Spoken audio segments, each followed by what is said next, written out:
Lors d'une séance de connexion akashique, j'ai reçu le concept de la mission de vie, mais avec un nouveau regard. Et on m'a donné cette image de la graine de vie et qui fait écho également avec le film Léonard de Vinci. Alors je vous partage ce concept de graine de vie dans cette vidéo.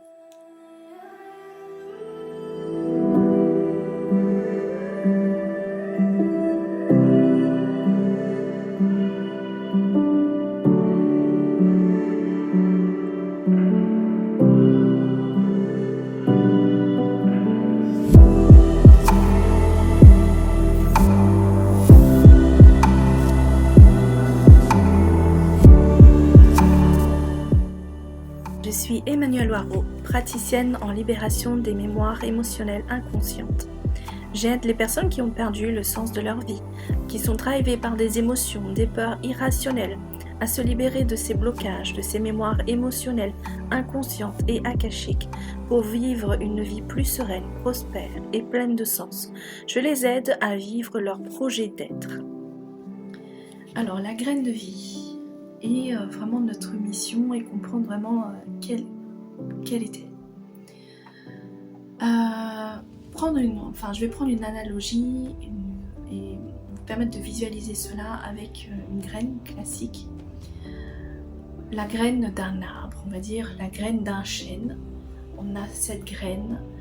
Dans cette graine, on a toutes les informations qui y sont. Quand je dis toutes les informations, on a sa taille, ses feuilles, ses fruits, sa robustesse. Toutes les informations permettent de créer cet arbre, de le permettre de grandir et d'être. Cette graine, on la plante au sol. On la laisse germer. On ne voit pas cette étape de germination. On a la petite pousse qui commence à pointer. Cette petite pousse, elle est là, elle sort de terre. Elle est là et elle commence à être présente ici sur terre. Et c'est là où, quand elle grandit en hauteur, on a les racines qui grandissent en profondeur, qui créent cette robustesse. Plus on est grand, plus on a besoin de s'ancrer parce qu'on est grand et on doit rester solide. Et ensuite, il y a cette image où on a le tronc qui va vers cette verticalité, donc qui est dans l'incarnation du je suis, de notre verticalité également à nous. Je ferai un peu l'analogie après.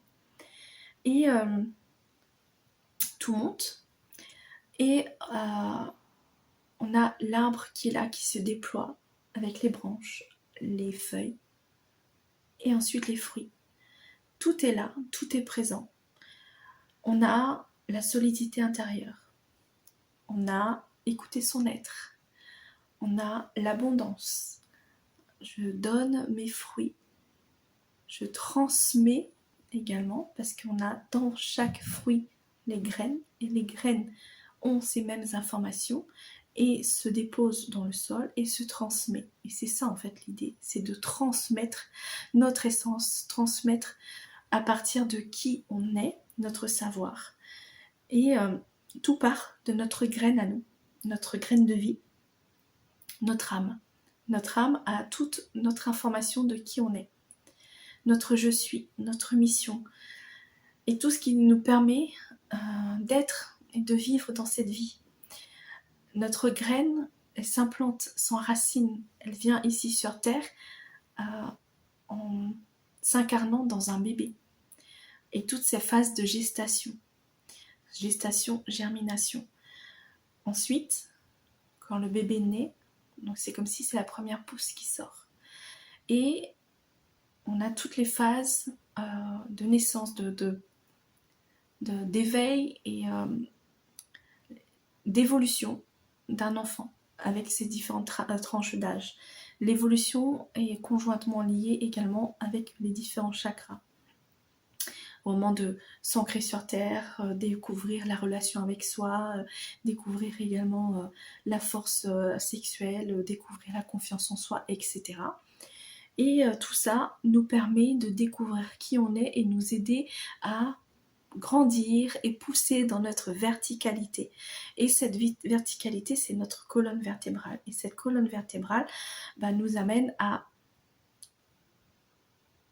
être dans notre être-té, justement. À ressentir ce que c'est que aller chercher vers le ciel et à grandir vers le ciel. Et l'idée de se déployer, c'est d'être dans cet accomplissement de qui on est, d'être aligné à sa mission de vie, sa mission d'être, l'incarner pleinement. Et dans cette étape d'incarnation et de vivre sa mission de vie, on vit l'abondance. On est abondance. Le droit de naissance, la naissance est un droit d'abondance. C'est inné dès lors où on écoute notre intuition, où on écoute notre mission d'âme, où on la suit, on est dans notre propre abondance et on rayonne, on est dans notre accomplissement et on donne sans chercher à recevoir plus. Comme un arbre, on crée justement l'ombre nécessaire, on apporte les fruits pour les animaux, on dépose les feuilles au sol pour l'automne, les fruits tombent au sol et permettent de retransmettre justement cette graine, et cette graine dans laquelle il y a la même essence, la même information. Et bien c'est la même chose, ici sur Terre. On est donc venu s'ancrer, vivre une expérience d'incarnation pour expérimenter la paix, l'amour, la compassion, les émotions, etc. Et aussi apprendre à s'aimer. Et apprendre à s'aimer en libérant les différentes parts d'ombre de nous-mêmes. Alors je mets entre guillemets le mot ombre, pour vraiment apprendre à se découvrir et à grandir en soi. Découvrir qui on est et découvrir sa véritable mission. Dès lors où on est dans notre mission, l'idée est de transmettre. Transmettre cette mission, transmettre notre essence, transmettre ce que nous avons compris, transmettre la conscience que nous avons acquise, les expériences de vie qui sont là. C'est notre essence et on a compris cela. Mais l'idée est de le partager au monde. Qu'est-ce que notre essence peut permettre aux autres parce que notre essence est là aussi pour aider les autres. On est tous ici sur Terre. Ils me disent là, c'est plus comme une forêt. La forêt, on voit qu'on est individuel, mais sous terre, les racines communiquent entre elles. Il y a des symbioses, il y a des échanges d'informations, des échanges d'énergie, et tout ça, c'est ok. Et l'idée, c'est de comprendre ça, et de cheminer avec ça, et de l'incarner. Et bien, c'est la même chose ici sur Terre, c'est transmettre les informations. Dès lors où nous avons transmis notre savoir, notre science, notre compréhension de la vie, notre vision des choses, la conscience fine et pure, et puis du coup notre essence, nous avons accompli cette mission que nous sommes venus vivre ici, qui est forcément de perpétuer cette graine de vie, mais faire en sorte qu'elle évolue dans le temps, qu'elle évolue dans l'espace, qu'elle évolue dans les énergies, pour permettre l'agrandissement de l'amour sincère et véritable. Donc à mon incarnation là maintenant, je sais que je transmets des choses. Je reviens dans une autre incarnation, je sais que je vais récupérer ces informations d'une manière ou d'une autre. C'est un choix d'incarnation. Mais à partir de ces informations qui à ce niveau-là, moi j'arrive, je récupère, forcément je l'utilise également dans ma mission, dans cette mission d'incarnation, et puis je transmets ce que j'ai compris. Et puis forcément, hop, on a grandi, on ascensionne dans cet éveil de conscience, dans cet éveil à l'amour, dans cette tout simplement phase ascensionnelle de qui on est et de la source et des parts de nous-mêmes qui viennent de la source. Donc cette graine de vie, c'est ça, c'est comprendre que cette graine de vie, c'est notre âme. Notre âme, elle est venue être, comprendre, grandir, transcender des choses dans sa vie d'incarnation pour pouvoir transmettre également ce qu'elle a compris et diffuser cela pour permettre aux autres générations de partir d'un élément, d'une grande compréhension, d'une nouvelle phase d'amour et faire monter comme ça les consciences et l'amour pour pouvoir ascensionner.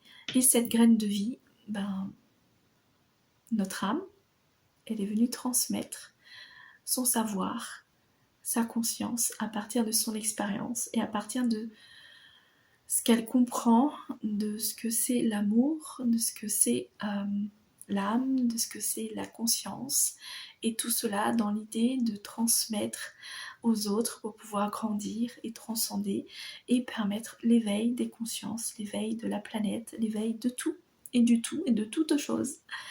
Donc voilà ce que je souhaitais partager sur la graine de vie et sur la compréhension de ces différentes étapes de cette mission. Comprendre qu'il est important de découvrir ses talents innés, parce que ce sont des choses que vous êtes là pour transmettre, et de les reconnaître, de les utiliser, de les transmettre, et transmettre avec ce que vous avez appris pour permettre l'éveil de toutes choses.